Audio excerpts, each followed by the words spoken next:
السلام علیکم، رات 9 بجے کے بلیٹن میں خوش آمدید۔ آپ دیکھ رہے ہیں نیوز ون اور میں ہوں آپ کے ساتھ رانی سیف اللہ خان اور میں ہوں جویری علی۔ بلیٹن کا آغاز اس افسوسناک خبر کے ساتھ کرتے ہیں کہ آیت اللہ خامنئی کی اہلیہ شہید ہو گئیں۔ آیت اللہ علی خامنئی کی اہلیہ 79 سالہ منصورہ خجستہ باقرزادہ نے بھی دوران علاج اسپتال میں دم توڑ دیا۔ ایرانی میڈیا کے مطابق منصورہ خجستہ باقرزادہ کو اسی حملے میں شدید زخمی حالت میں اسپتال منتقل کیا گیا تھا، جس میں ان کے شوہر آیت اللہ خامنئی شہید ہو گئے تھے۔ انہیں اسپتال میں طبی امداد دی جا رہی تھی، لیکن وہ جاں بر نہ ہو سکیں اور خالق حقیقی سے جا ملیں۔ آیت اللہ خامنئی کی اہلیہ عمومی طور پر عوامی مقامات میں کم آتی تھیں۔ ایرانی حکام کا کہنا ہے کہ اسرائیلی حملے میں خامنئی کے خاندان کے دیگر افراد بھی شہید ہو گئے، جن میں ایک بیٹی، داماد اور پوتا بھی شامل ہے۔ ناظرین کو آگاہ کر رہے ہیں، بتائیں کہ آیت اللہ خامنئی کی اہلیہ شہید ہو گئیں۔ آیت اللہ خامنئی کی اہلیہ 79 سالہ منصورہ خجستہ باقرزادہ نے بھی دوران علاج ہسپتال میں دم توڑ دیا۔ ایرانی میڈیا کے مطابق منصورہ خجستہ باقرزادہ کو 80 حملے میں شہید کیا گیا تھا جب وہ ہسپتال منتقل کی گئیں۔ منصورہ خجستہ باقرزادہ کو اسی حملے میں شدید زخمی حالت میں ہسپتال منتقل کیا گیا تھا، جس میں ان کے شوہر آیت اللہ خامنئی شہید ہوئے تھے۔ انہیں ہسپتال میں طبی امداد دی جا رہی تھی، لیکن وہ جان بر نہ ہو سکی اور خالق حقیقی سے جا ملی۔ آیت اللہ خامنئی کی اہلیہ عمومی طور پر عوامی مقامات پر کم آتی تھیں۔ ایرانی حکام کا کہنا ہے کہ اسرائیل حملے میں خامنئی کے خاندان کے دیگر افراد بھی شریک ہو گئے تھے، جن میں ایک بیٹی، داماد اور پوتا بھی شامل ہے۔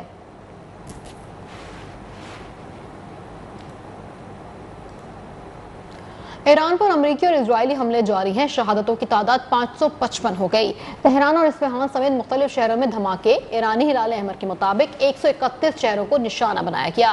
یزد اور فارس میں بھی بمباری سے 62 افراد شہید۔ شمالی تہران میں گاندھی اسپتال پر میزائل داغے گئے۔ امریکہ کا پاسداران انقلاب کے ہیڈ کوارٹر تباہ کرنے کا بھی دعویٰ۔ IRGC ایئر اسپیس فورسز کے ہیڈ کوارٹر کو بھی نشانہ بنایا گیا۔ ایرانی بیلسٹک میزائل سائٹس، بحریے کے جہازوں پر بھی حملے۔ امریکہ کا عمان میں ایرانی بحری جہاز کو بھی نشانہ بنانے کا دعویٰ۔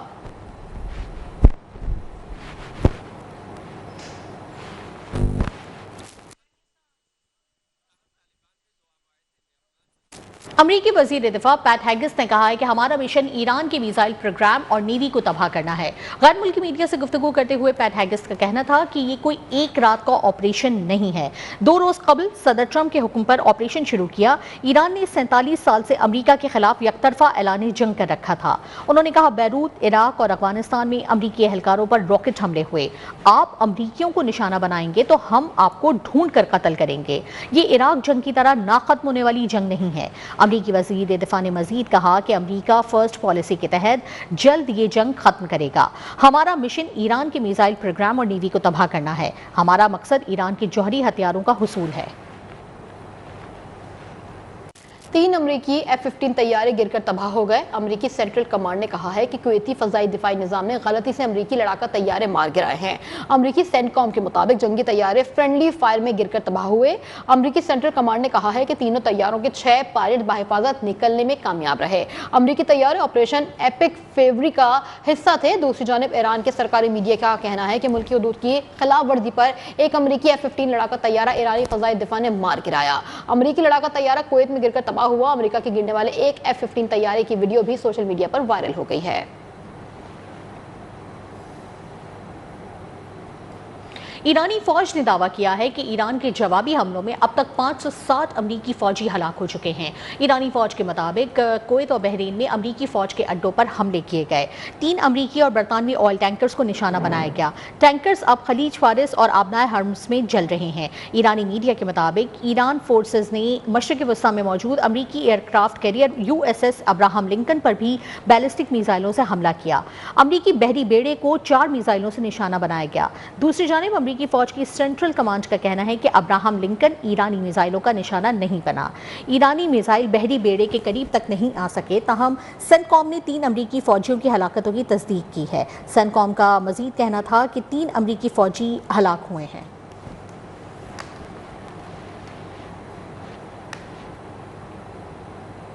ایران نے ایک بار پھر اسرائیل پر میزائل حملوں کا نیا سلسلہ شروع کر دیا، جس کے نتیجے میں کم از کم 7 افراد زخمی ہونے کی اطلاعات موجود ہیں، جبکہ متعدد گاڑیاں تباہ اور املاک کو شدید نقصان پہنچا ہے۔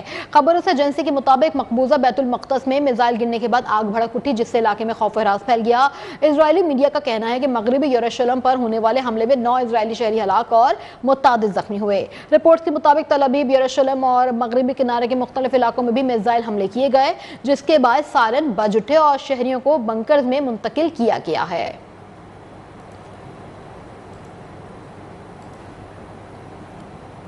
ایران کے اسلامک پاسداران انقلاب گارڈز نے اسرائیلی وزیر اعظم بنیامین نیتن یاہو کے دفتر پر میزائل حملے کا دعویٰ کیا ہے۔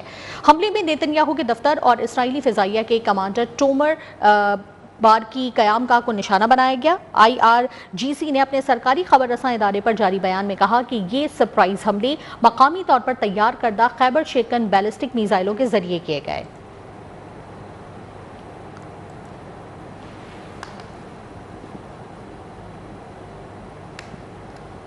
اسرائیلی وزیر اعظم نیتن یاہو اپنے بنکر سے باہر نکل آئے۔ اسرائیلی وزیر اعظم نے ایرانی میزائلوں سے تباہ شدہ علاقوں کا دورہ کیا۔ ایرانی میزائلوں سے ہونے والی تباہی کے مناظر دیکھ کر نیتن یاہو نے حیرت کا بھی اظہار کیا۔ اسرائیلی فوج کے حکام نے نیتن یاہو کو ایرانی میزائلوں سے ہونے والے نقصانات کے بارے میں بھی بریفنگ دی ہے۔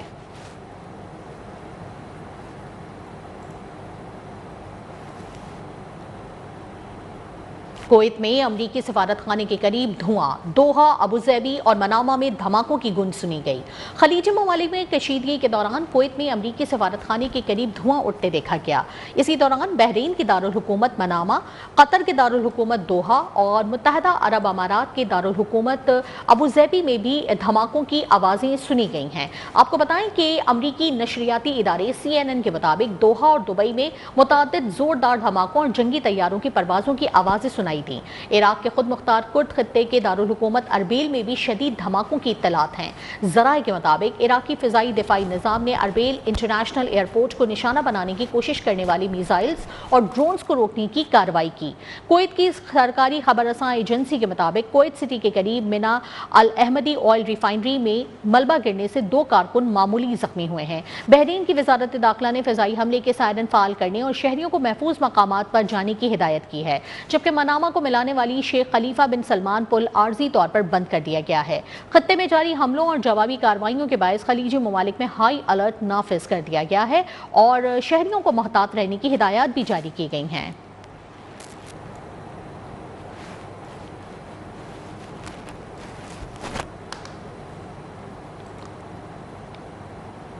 اسرائیل نے حزب اللہ کے خلاف باقاعدہ جارحانہ مہم شروع کرنے کا اعلان کر دیا۔ لبنانی حکام کے مطابق اسرائیلی فضائی حملوں میں اب تک کم از کم 31 افراد جاں بحق اور 149 زخمی ہو چکے ہیں۔ ناظرین کو آگاہ کر رہے ہیں، بتائیں کہ سرکاری خبر رساں ادارے کے مطابق حملے بیروت کے جنوبی مضافات اور جنوبی لبنان میں کیے گئے۔ رپورٹ کے مطابق دارالحکومت کے نواحی علاقوں میں 20 افراد جاں بحق اور 91 زخمی ہوئے، جبکہ جنوبی لبنان میں 11 افراد جاں بحق اور 58 زخمی ہوئے ہیں۔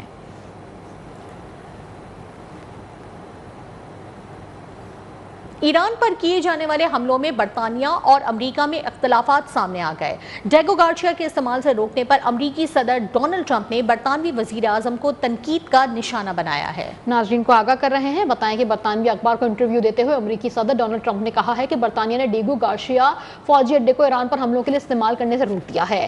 برطانوی وزیر اعظم اسٹارمر کے اس فیصلے سے بہت مایوسی ہوئی۔ ڈونلڈ ٹرمپ نے ایران کے خلاف کارروائیوں کے لیے برطانیہ کی جانب سے فوجی اڈے کے استعمال کی اجازت پر تاخیر پر سخت ناراضگی کا اظہار کیا ہے، جس سے دونوں اتحادی ممالک کے درمیان پالیسی اختلافات سامنے آئے ہیں۔ بحر ہند میں واقع ڈیگو گارشیا امریکہ اور برطانیہ کا مشترکہ اسٹریٹجک فوجی اڈا ہے، جو مشرق وسطیٰ، جنوبی ایشیا اور بحر ہند کے خطے میں طویل فاصلے کی فضائی اور بحری کارروائیوں کے لیے انتہائی اہم سمجھا جاتا ہے۔ وزیر اعظم شہباز شریف نے عمان کے سلطان حسن بن طارق سے ٹیلی رابطہ کیا۔ اسلام آباد سے جاری سرکاری اعلامیے کے مطابق اس موقع پر ایران پر اسرائیل کے حملے کے تناظر میں بگڑتی ہوئی علاقائی صورتحال پر تبادلہ خیال کیا گیا۔